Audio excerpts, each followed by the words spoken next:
दसम दिन का कथा। कार्तिक के जन्म। एक समय महादेव गौरी के संग संभोग करबाक इच्छा से निर्जन वन में गला। ओतऽ ओ सुगंधित झाड़ी में संभोग करऽ लगला। महादेव संभोग में एतेक लीन भ गेला जे हुनका सब किछो बिसरि गेलनि। संभोग करैत करैत बहुत दिन बीत गेलनि। देवता लोकनिक एहि से चिंता हुअ लागल। ओ लोकनि ब्रह्मा ओतऽ पहुँचला आ महादेव जाहि रूप में संभोग में लीन छलथि कहि सुनलखिन। एहिसँ जे संतान हेतै से केहन हेतै। ब्रह्मा कहल, अहाँ लोकनि एहि लेल चिंता जुनि करू, सबमे कल्याण होत। मुदा एतबा अवश्य ध्यान राखब जे यदि गौरी के पेट से संतान हैत तऽ से समस्त संसार के नाश कऽ देत। ताहि हेतु अहाँ लोकनि महादेव के संभोग से निवृत्त करबाक उपाय करैत जाउ। सब देवता वन में जाकऽ हल्ला करऽ लगला। हल्ला केला से महादेव के ध्यान टूटल आ संभोग से निवृत्त भेला। महादेव संभोग से उठला तऽ हुनकर अंश पृथ्वी पर खसि पड़ल। गौरी के एहि से बड़ क्रोध भेलनि। ओ सब देवता के श्राप दऽ देल जे आइ से कोनो देवता के संभोग से बच्चा नहीं हेतनि। महादेवक अंश के पृथ्वी सहन नहीं कऽ सकली। ओ अंश के आगि में के फेंक देलखिन। आगि सेहो ओहि भार के नहीं सहला।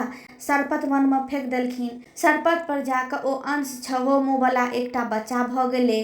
ओहि बाटे कृतिका सब जाइत छली। ओ सब कनैत बच्चा के उठा लेलखिन, अपन अपन दूध पियाबऽ लगली। ओहि बच्चा के ओ सब पोसऽ लगली। पैघ भेला पर बच्चा के सब तरहक शिक्षा देबऽ लगली। बच्चा के पोसनिहार कृतिका सब छली, ताहि हेतु हुनकर नाम कार्तिकेय पड़ि गेल। गणेश जी के जन्म के बाद जखन गौरी शंकर के पता लगलनि जे कार्तिकेय के जन्म भऽ चुकल छै तऽ ओ कार्तिकेय के बजा लेलखिन। देवता लोकनि हुनका अभिषेक कयलनि आ अपन सेनापति नियुक्त कऽ देलखिन। कार्तिकेय तारकासुर के मारलनि आ इंद्र के अपन राज्य वापस कऽ देलखिन। हुनकर विवाह साठी सँ भेल। आब गणेश के जन्म। देवता लोकनि द्वारा प्रथम संभोग में बाधा हुआ के कारण गौरी चिड़चिड़ायल रहऽ लगली। ओ सतत रुष्ट रहैत छली। कार्तिकेय के जन्म ताबत भऽ गेल रहनि, लेकिन हुनका एहि बारे में कोनो खबर नहीं रहनि। महादेव गौरी के प्रसन्न करबा के हेतु बहुत चेष्टा कयलनि, किंतु ओ प्रसन्न नहीं भेली। महादेव के एकरा लेल बड़ा चिंता भेलनि। ओ एक दिन गौरी से पूछलखिन जे अहाँ एना कियाक करैत छी? अहाँ कोना प्रसन्न रहब से हमरा स्पष्ट कहू। ओ कहलखिन, अहाँ अंतर्यामी छी आ अहाँ सभक मनक बात बुझि जाइत छी, तखन हमरा मोनक बात अहाँके कहै के की जरूरत अछि? मूर्ख पति के स्त्री सब बात कहैत छै, किंतु हे स्वामी, अहाँ तऽ अंतर्यामी छी। हम अहाँके कहब तखन अहाँ बुझबै।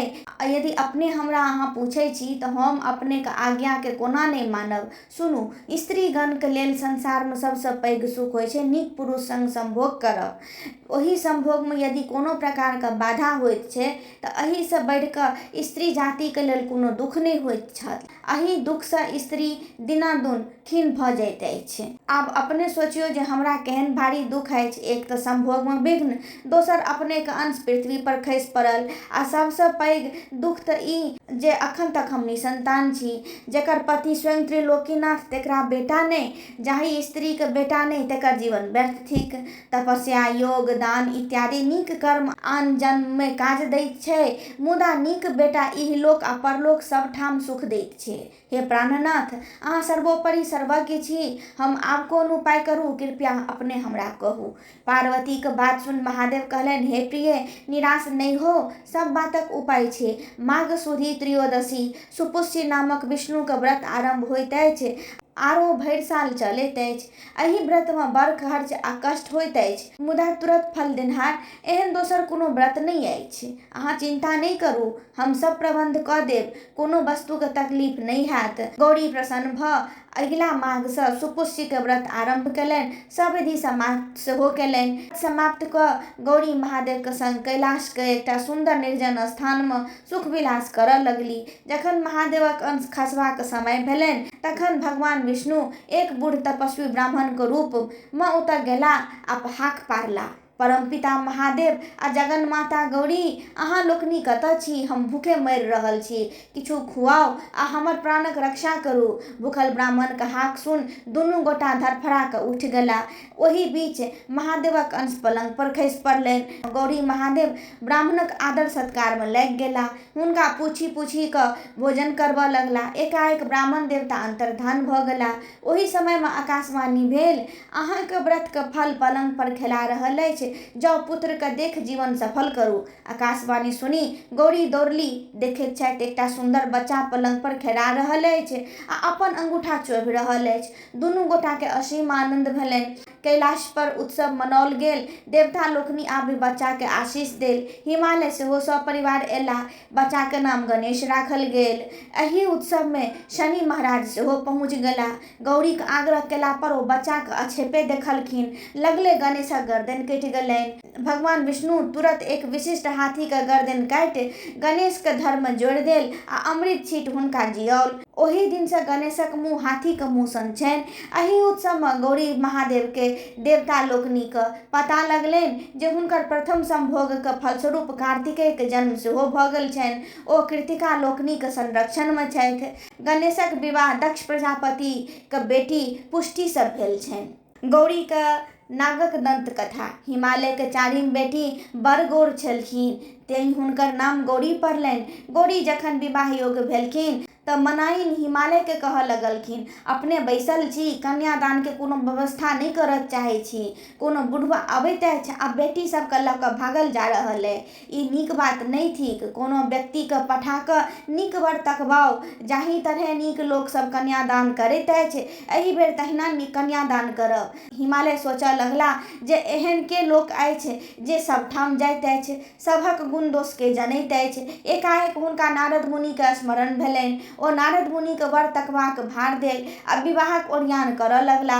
नारद मुनि पुनः ओहि बुढ़वा महादेवके वर ताकल। खूब साइज बड़ बरियाती आयल। दाई माई सब बरियाती देखऽ गेली। देखैत छथि जे वरक आँखिमे काँची पीची लागल छै आ बरके भरि देह साँप लटकल छै। बरियातीमे किओ कन्नाह तऽ किओ खोर तऽ किओ नांगर तऽ किओ लूल।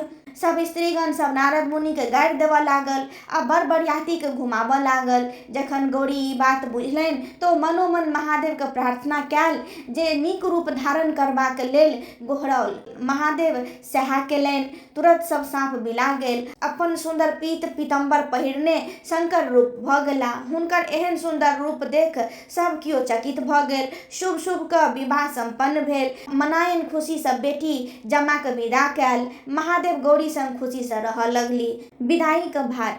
बेटी जमाईके विदा कऽ महीना किछो दिनका बाद विदाईके भार पठौलनि।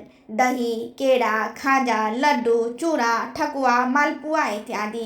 महादेवके एतेक वस्तु रखबाक नहि जगह छलनि आ ने घरमे खेनिहार छलनि किओक। खूब लोक सबके बजौलनि, खुऔलनि आ केतबो बँटलनि तैयो ओ वस्तु सधबे नहि करे। भारसँ घर आँगन गन्हाए लगलनि। भारक वस्तु कोना सधत तेकर उपाय सोचऽ लगला। एक गोटे कहलक जे यदि भरकनी छुलाही धुरखुर धऽ ठाढ़ होत तऽ भंडार सधि सकैत अछि। खोज पुछारी केला पर एकटा भरकनी छुलाही ताकल गेल, ओकरा धुरखुर सटा कऽ ठाढ़ कयल गेल, तखन भारक वस्तु सब सधल।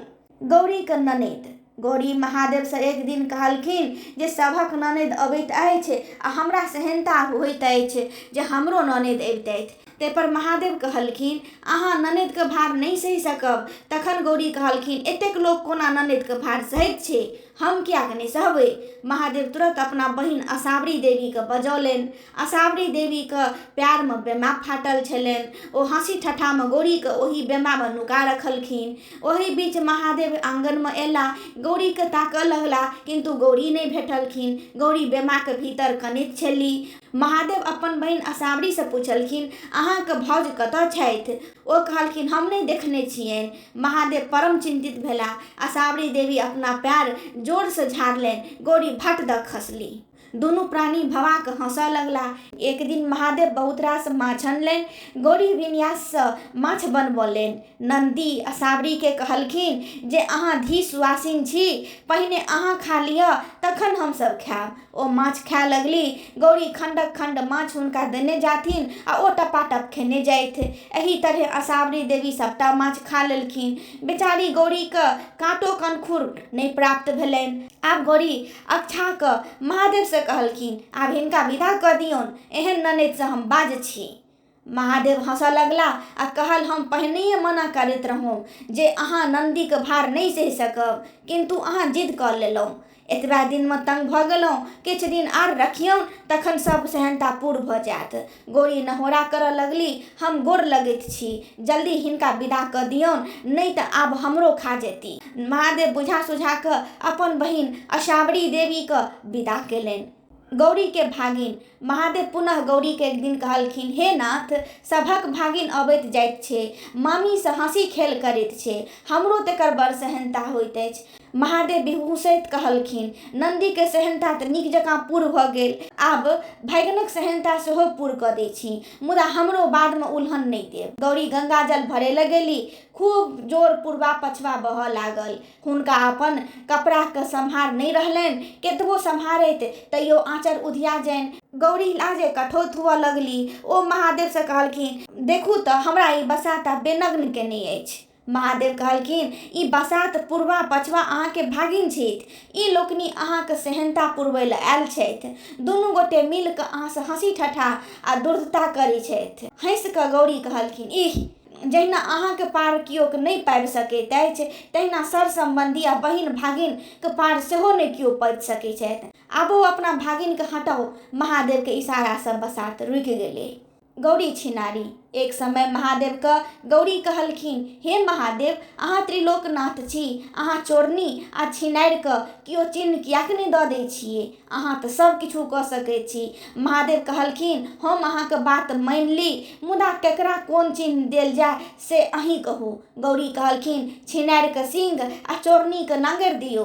एक दिन गौरी से महादेव कहलखिन जे आइ हमरा माछ खेबाक इच्छा होइत अछि, अहाँ माछ खुआउ। गौरी माछ लाबऽ गेली, मल्हो टोलीमे माछ नहि भेटलनि तऽ ओ धारक कात विदा भेली। ओतऽ महादेव स्वयं मछुआर के रूपमे माछ मारैत रहथि। गौरी मछुआर से कहलखिन, हौ मछुआर, माछ छ, की भाव देबहक? मछुआर कहलक, आइ हमरा बेचैके नहि अछि, यदि अहाँके माछ लेबाक बड़ खगता है तऽ आइ हमर मनक बात पूरा कऽ दिअ, हम मंगनिएमे माछ दऽ देब। ओ अनुचित बात कहलकनि। गौरी असमंजसमे पड़ि गेली, माछ कतहु नहि भेटलनि आ महादेवके आइ माछे खायके इच्छा छलनि। ओ हुनक इच्छाके पूरा करैके प्रयास केली। एही बीचमे गौरीके माथ पर सिंह उगि गेलनि। ओकरा केतबो झाँपथि ओ बढ़ल जानि। महादेव हंसैत बजला, आइ तऽ अहाँ देखारी भऽ गेलहुँ। गौरी लजा गेली। ओ कहलखिन, हे महादेव, अहाँके पार नहि किओ पाबि सकैत अछि, जे हमरासँ अहाँ करा ली। गौरी चोरनी। एक दिन महादेव हड़बड़ाले एला आ गौरी से कहलखिन जे हमरा जल्दी से भोजन कराओ, बहुत आवश्यक अछि। ओहि समय में गौरी के दीर्घ शंका लागल छलनि, कतबो रोकलखिन किंतु नहि रुकलनि। ओ शीघ्र ओहि शंका से निवृत्त भऽ ढाकन से झाँपि देलखिन। महादेव झाँपल वस्तु के देख गौरी से पूछलखिन जे चोरा के ई की रखने छी? गौरी लाजे कठोत भऽ गेली। ओ की कहथिन, हुनका किछु नहि फुरानि। गौरी के एहि बीच में बड़ पैघ नांगरि लटकि गेलनि। ओ परेशान भऽ गेली। अंत में ओ महादेव के कतेक उचित मिनती केलनि, हे महादेव, आब अपन भावट समटू, हम जे किछो अहाँके कहैत छी से हमरे पर बजरि जाइत अछि।